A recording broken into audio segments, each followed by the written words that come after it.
बिस्मिल्लाहिर्रहमानिर्रहीम। तो लीजिए, आज हम आपके साथ शेयर कर रहे हैं पोटैटो फ्राइज़, यानी कि आलू के जो हम बनाते हैं फ्राइज़। बहुत ही शानदार, बहुत ही मज़ेदार और ओरिजिनल तरीका आपके साथ शेयर कर रहा हूँ। यहाँ पर लिए हमने 6 अदद आलू लिए हैं, थोड़े से बड़े साइज़ के, थोड़े से लंबे साइज़ के, और इनको हमने छील कर ठंडे पानी में डाल दिया और अच्छी तरह इनको हमने धोना है ताकि जो इनके ऊपर स्टार्च वगैरह लगा हुआ है वो उतर जाए। और अब हम इसको ऐसे तरह लंबे रोक रख कर इसको अपने हिसाब से इसके टुकड़े करेंगे। ये देखें जी, तो ये हमने ऐसे इसको बना लेना है और इसके बाद हमने इसके बिल्कुल बराबर रख के लंबे साइज़ में हमने इसके फ्राइज़ बनाने हैं, आलू के टुकड़े करने हैं। ये देखें जी, इसी तरह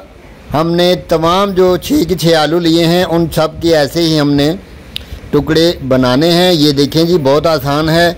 नीचे चॉपिंग बोर्ड रख लें और बिल्कुल एक जैसे बराबर रख के हमने जो ये बना लेने हैं। और उसके बाद हमने इनको डाला पानी में, और पानी में 3 से 4 दफ़ा हम इनको अच्छी तरह धोएंगे। तो क्योंकि आलूओं में थोड़ा स्टार्च होता है जो कि चिपकता है, तो जब हम फ्राइज़ बनाते हैं तो वो चिपचिपाहट होती है, जिसकी वजह से हमारे जो आलू हैं वो फ्राइज़ आलू के सही तरह तौर पर तैयार नहीं होते। तो यहाँ पर ये देखिए जी, हमने लिया है 1 अदद पतीला, उसमें पानी डाल दिया है और नीचे मीडियम साइज़ में आग जला दी है। तो जो फ्राइज़ हम धोकर अच्छी तरह इस गर्म पानी में डाल देंगे और इसको करीबन 2 से 3 मिनट तक हम हल्का सा बॉयल करेंगे ताकि इसमें जितना स्टार्च है वो भी सारे का सारा निकल जाए और आलू थोड़े से कड़क हो जाएं। तो देखें, ये हमारे फ्राइज़ अब बिल्कुल 2 से 3 मिनट हो चुके हैं। तो अब हम इनका पानी रिमूव करेंगे ऐसे।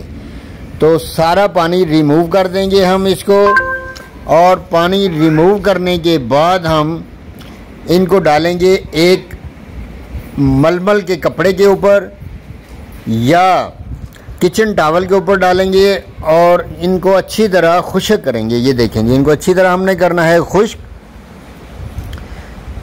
ये दूसरी तरफ से हमने कपड़े को उठाया और आलूओं के चिप्स के ऊपर, फिंगर जो फ्राइज़ बना रहे हैं हम उनके ऊपर, ये देखें जी, ऐसे हमने अच्छी तरह आलूओं को खुश्क कर लेना है। ये बहुत ज़रूरी स्टेप होता है कि अगर इसमें पानी होगा तो फिर वो आपके जो फ्राइज़ हैं वो नरम नरम बनेंगे और कुरकुरे नहीं होंगे, तो उसका मज़ा नहीं आएगा खाने में। तो ये लें जी, बिल्कुल अब खुश्क हो चुके हैं। तो इसमें डालेंगे अब हम कॉर्न फ्लोर डालेंगे।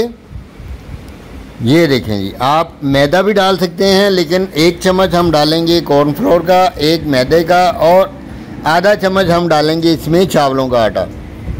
तो चावलों का आटा डालने से ये होगा कि ये बहुत ही क्रिस्पी और नरम और बेहतरीन से ये जो फ्राइज़ हैं ये तैयार होंगे और आपको खाने में बिल्कुल ज़बरदस्त मज़ा आएगा। तो घी को हमने रख लिया ऊपर गर्म करने के लिए। जैसे ही घी फुल गर्म होगा तो हम फ्राइज़ इसमें शामिल कर देंगे और 1 मिनट के बाद इनको अच्छी तरह हम चम्मच की मदद से हिलाएंगे ताकि ये फ्राइज़ जो हैं आपस में जुड़े ना। ये देखें जी, इनको अच्छी तरह हमने ऐसे हिला लेना है और इनको अब 4 से 5 मिनट तक हमने अच्छी तरह फ्राई करना है।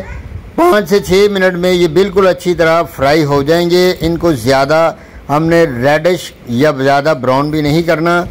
और ये बहुत ही शानदार और ज़बरदस्त किस्म के ये लें जी फ्राइज़। बिल्कुल आसान तरीका, सिंपल और सादा, कुरकुरे, बाज़ार से ज़्यादा मज़ेदार, ज़्यादा खूबसूरत और ज़्यादा ये आपको मज़ा देने वाला। अगर इस मौके पर मेरी रेसिपी आपको पसंद आए तो मेरे चैनल को सब्सक्राइब कीजिएगा, मेरी वीडियोस को लाइक कीजिएगा और बेल आइकन की घंटी को ज़रूर दबाइएगा।